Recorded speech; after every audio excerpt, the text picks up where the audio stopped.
Жер жаһанды өзінің қанық түсімен бүлдіріп жүретін біріміздің сүйікті, енді біріміздің ауызға ала алмайтын көкөністеріміздің бірі қызылшаның құпиясын бірге ашайық. Сәлем достар, сіздермен бірге тек қана пайдалы арнасы. Тарих беттеріне көз жүгіртсек, жабайы қызылшалар ежелден бері адамзаттың сенімді серігінің рөлін атқарып келеді екен. Біздің заманымызға дейінгі 2000-1000 жылдары қызылшаның жапырақтары көкөніс ретінде және әртүрлі ауруларға шипа болатын дәрі ретінде пайдаланылған.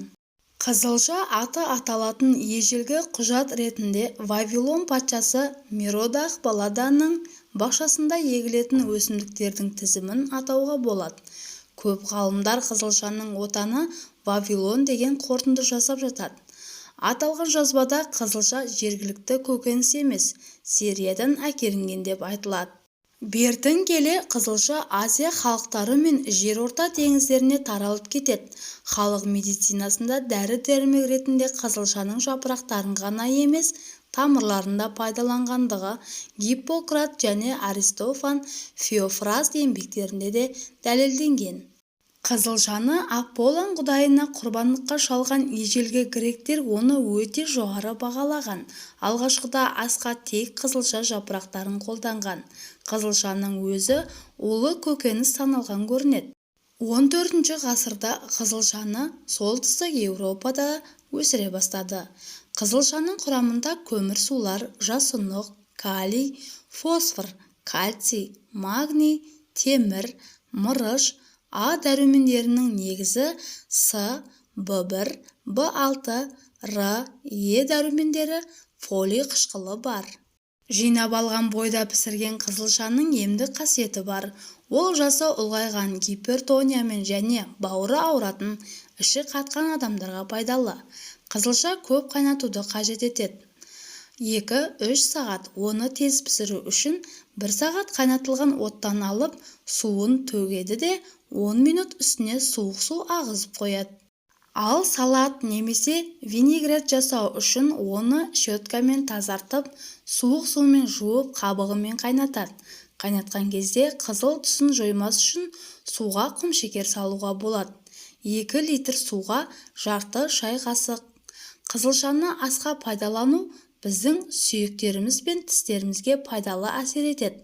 Бұл оның құрамындағы кальцийдің арқасында болады. Оның жетіспеушілігі тіс жегіге, мешел ауруына, сүйек кеуектенуіне және балалар бойы өсуінің бұзылуына әкеліп соғады.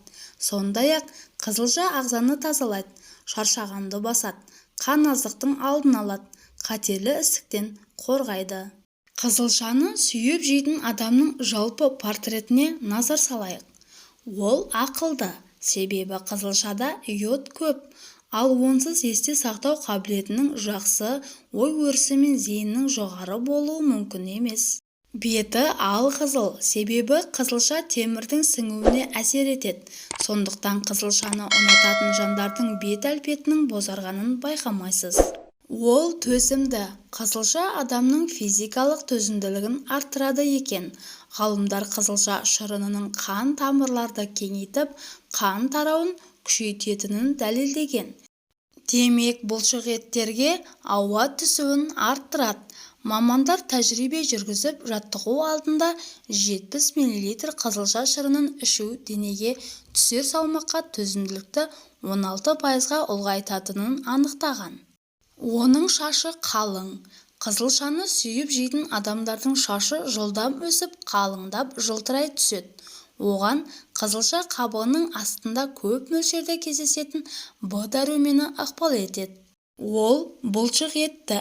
Қызылшада бұлшық ет массасын арттыруға көмектесетін магний мөлшері көп. Ол сымбатты. Қызылша құрамында азат алмасу жылдамдатып, артық сұйықтықты шығарып, артық салмақтан арылуға себін тигізетін ерекше заттар кездеседі. Тұмау.